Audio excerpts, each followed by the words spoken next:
निंदा से घबराकर अपने लक्ष्य को ना छोड़ें कि निंदा से घबराकर अपने लक्ष्य को ना छोड़ें, क्योंकि लक्ष्य मिलते ही निंदा करने वालों की राय बदल जाती है कि लक्ष्य मिलते ही निंदा करने वालों की राय बदल जाती है। हेलो फ्रेंड्स, कैसे हैं आप सब लोग। मैं हूं आपकी टीचर कम दोस्त अन्नू गरसा और आप सभी प्यारे प्यारे दोस्तों का स्वागत करती हूं मेरे यूट्यूब चैनल रीड पर जीत में।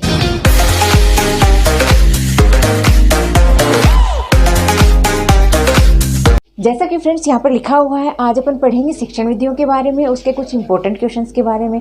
फ्रेंड्स देखिए, अपनी शिक्षण विधियाँ हैं ये तीनों लेवल्स के लिए बेहद ही इंपॉर्टेंट है। लेवल फर्स्ट हो, लेवल सेकंड हो या लेवल थर्ड हो, तीनों लेवल्स में जो अपनी शिक्षण विधियाँ हैं वो आती ही आती हैं। और अपना जो रीट है इसमें तो 50 क्वेश्चन लगभग शिक्षण विधियों से आते ही हैं।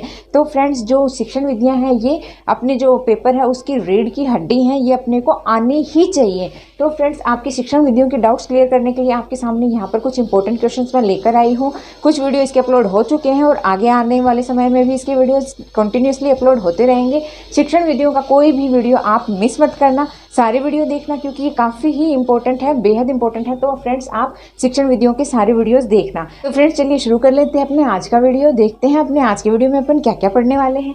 फ्रेंड्स आज के वीडियो में सबसे पहला क्वेश्चन है निगमन विधि के दोष। निगमन विधि अपने को पता है, आगमन निगमन दो विधियां होती हैं, जिसमें आगमन विधि में सबसे पहले उदाहरण दिया जाता है और बाद में उसके नियम बताए जाते हैं। और निगमन विधि में उसी का उल्टा होता है, जिसमें सबसे पहले ही नियम बता दिए जाते हैं और बाद में क्या होता है कि उसके जो उदाहरण है वो दिए जाते हैं। तो फ्रेंड्स आगमन विधि है वो तो बच्चे की सोच को और ज़्यादा विकसित करती है, उसको सोचने का मौका देती है।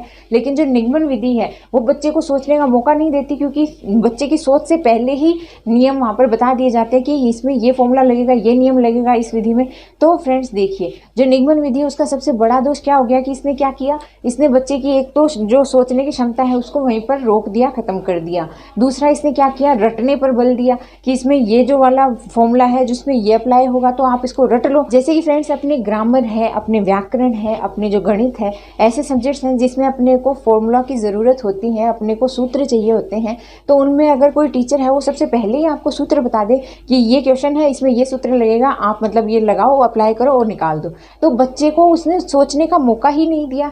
तो इसमें क्या हुआ, बच्चे का जो मानसिक विकास है वो नहीं हो पाया, क्योंकि उसको पहले ही पता था कि इसमें ये सूत्र लगेगा। लेकिन आगमन विधि में जो टीचर होता है वो क्या करता है कि आपको पहले ही एक प्रॉब्लम दे देगा और आपको समझा देगा भी ऐसे ऐसे इसका आंसर निकलेगा, अब आप निकाल के दिखाइए, आप मतलब इस पर अप्लाई कीजिए, क्या अप्लाई करेंगे। तो बच्चा खुद उसमें सोचेगा कि इसमें ये चीज़ दे रखी है, इसमें ये चीज़ भी बता रखी है और इसमें ये चीज़ पूछी है, तो इसमें कौन सा क्वेश्चन, इसमें कौन सा फॉर्मूला लगना चाहिए। तो उसमें बच्चा खुद उसमें अप्लाई करेगा अपना दिमाग। तो फ्रेंड्स जो आगमन विधि है उसमें बच्चे को सोचने का मौका मिलेगा, उसका दिमाग ज़्यादा विकसित होगा। और निगमन विधि में ऐसा नहीं होता है, क्योंकि पहले से ही आपको नियम बता दिए जाते हैं, फॉर्मूले बता दिए जाते हैं। तो निगमन विधि जो है वो किस पर, रटने पर जोर देती है, रटनित विद्या पर जोर देती है। तो इसका सबसे बड़ा दोष तो क्या है कि जो निगमन विधि है वो रटने पर बल देती है, ये इसका सबसे बड़ा दोष है। सेकंड है आगमन विधि का सूत्र। आगमन विधि का सूत्र, आगमन विधि में अपन क्या पढ़ते हैं, विशिष्ट से सामान्य की ओर पढ़ते हैं। जो निगमन विधि है उसमें तो अपन सामान्य से विशिष्ट की ओर पढ़ते हैं, क्योंकि निगमन विधि में अपने को पहले ही रूल्स बता दिए जाते हैं। जैसे कि एक बच्चा है उसको अपन सबसे पहले बता देंगे कि सबसे पहले जो है वो वर्ण आता है, वर्ण के बाद में उनको जोड़कर अपन शब्द बनाते हैं, शब्दों से वाक्य बनता है, वर्ण वाक्य से फिर वाक्य का प्रयोग बनता है, वाक्य को प्रयोग में लाना बनता है, वाक्यांश बनते हैं। ओके फ्रेंड्स, तो अपन ने सामान्य से उसको विशिष्टता की ओर अपन लेकर के गए। अपन ने पहले उसको बताया कि कोई हिंदी है उसमें सबसे पहले वर्ण आएगा, वर्ण उसके बाद में शब्द बनेगा। तो अपन ने उसको शुरुआत से बताया, ये अपन ने किसमें बताया, निगमन में बताया, जिसमें अपन सामान्य से उसको विशिष्ट की ओर ले गए। लेकिन फ्रेंड्स जो अपनी आगमन विधि है उसमें क्या होता है कि उसमें अपन विशिष्ट से सामान्य की ओर चलते हैं। जो अपने को नहीं पता होता पहले अपने को उसके बारे में समझाया जाता है, उसके बारे में बताया जाता है। अपने को पहले पूरा वाक्य बताया जाता है, समझाया जाता है, उसके बाद में उससे धीरे धीरे उसको जो अपन जानते हैं उसकी तरफ अपने को लाया जाता है। आगे है आगमन विधि के पद। आगमन विधि के कितने पद होते हैं, 4 पद होते हैं। 4 कौन कौन से पद हैं फ्रेंड्स इसके आगमन विधि के, पहला तो है एग्जाम्पल, दूसरा है ऑब्जर्वेशन, थर्ड है जनरलाइजेशन एंड फोर्थ है वेरिफिकेशन। ओके फ्रेंड्स, ये 4 पद किसे हैं, आगमन विधि के हैं।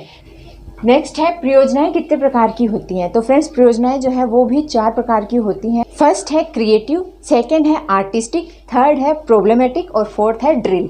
ये 4 प्रयोजनाएं होती हैं। कौन कौन सी? First creative, second artistic, third problematic और फोर्थ ड्रिल। ये चारों कौन सी? ये चारों क्या होती है फ्रेंड्स? ये है अपनी प्रयोजनाएं 4 प्रकार की।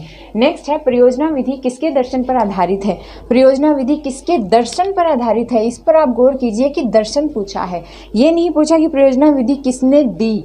प्रयोजना विधि तो अपने को पता है दी किसने थी, किलपैट्रिक ने दी थी। प्रोजेक्ट मेथड किलपैट्रिक ने दिया था, लेकिन किसके दर्शन पर आधारित है? यहाँ दर्शन दे रखे हैं, इस पर जोर दिया हुआ है दर्शन पर। तो दर्शन किसके दर्शन पर आधारित है?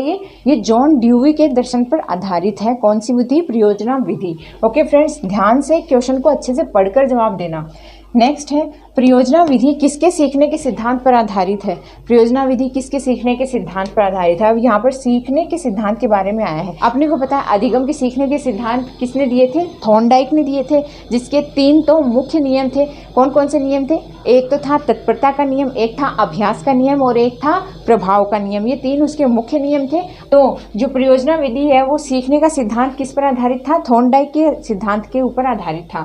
ओके, नेक्स्ट है प्रयोजना विधि के जनक। आपने अभी बात करी थी, प्रयोजना विधि के जनक कौन है? किलपैट्रिक है, सबको पता है। करके सीखना विधि, करके सीखना विधि कौन सी विधि होती है? करके सीखना विधि प्रोजेक्ट विधि होती है। प्रयोजना मेथड होता है जिसमें बच्चा क्या करता है? स्वयं अपने आप से करके वो कार्य और सीखता है। जैसे कोई चीज़ का उसको प्रोजेक्ट दे दिया जाता है, उसको कह दिया जाए कि आप इसका मॉडल बना के लाइए, आप ये चीज़ करके लाइए, तो बच्चा अपने हाथों से स्वयं उसको करेगा तो वो उस चीज़ को सीखेगा। तो करके सीखना विधि कौन से में कार्य में आती है? कौन सी विधि में आती है? ये आती है प्रयोजना विधि में, प्रोजेक्ट मेथड में।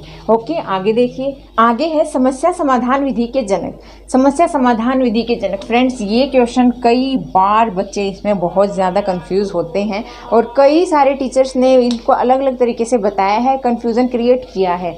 मतलब बच्चों में इसमें कंफ्यूजन रहता है कि इसको समस्या समाधान विधि के जनक हैं कौन आखिर। तो फ्रेंड्स मैं आप लोगों को बता देती हूँ, आपका आज कंफ्यूजन दूर कर देती हूँ कि समस्या समाधान विधि के 2 जनक हैं। एक तो प्राचीन जनक है उनके और एक आधुनिक जनक है। क्योंकि फ्रेंड्स अपने को पता है कि समय के साथ ज़माना बदलता है तो लोगों की सोच भी बदलती है, तो लोगों की सोच बदलती है तो लोग उस हिसाब से अपने अपने नज़रिए से उस चीज़ की व्याख्या करते हैं, उस चीज़ को बताते हैं।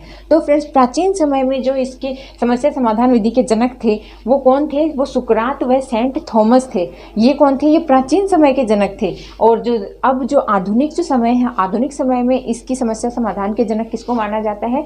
जॉन डीवी को माना जाता है। फ्रेंड्स अपने को पता है कि प्राचीन समय में अपने कुछ और जो बुजुर्ग थे, जो अपने प्राचीन वंशज थे वो थे, उनकी कुछ और मानना था, उनके कुछ और तो तरीके थे, और समझ थी। और आज के जो ज़माने में जो और लोग आ रहे हैं उनके कुछ और है, जो आगे पीढ़ी आएगी उसकी कुछ और आएगी।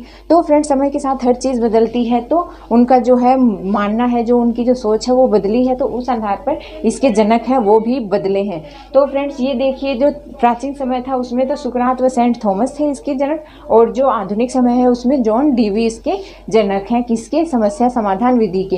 भूलना मत फ्रेंड्स, याद रखना। आपका कंफ्यूजन आज क्लियर किया है तो इस चीज़ को बिल्कुल भी मत भूलना कि इसके 2 जनक हैं। तो प्राचीन समय के सुकरात और सेंट थॉमस और आधुनिक समय के जॉन डीवी। नेक्स्ट है फ्रेंड्स प्रजातांत्रिक सिद्धांतों पर आधारित विधि। प्रजातांत्रिक सिद्धांतों पर आधारित विधि कौन सी होगी फ्रेंड्स? ये होगी विचार विमर्श विधि। ओके, नेक्स्ट है डाल्टन विधि के जनक। डाल्टन विधि के जनक कौन है? ये सबको पता है, हेलन पार्क हर्स्ट हैं।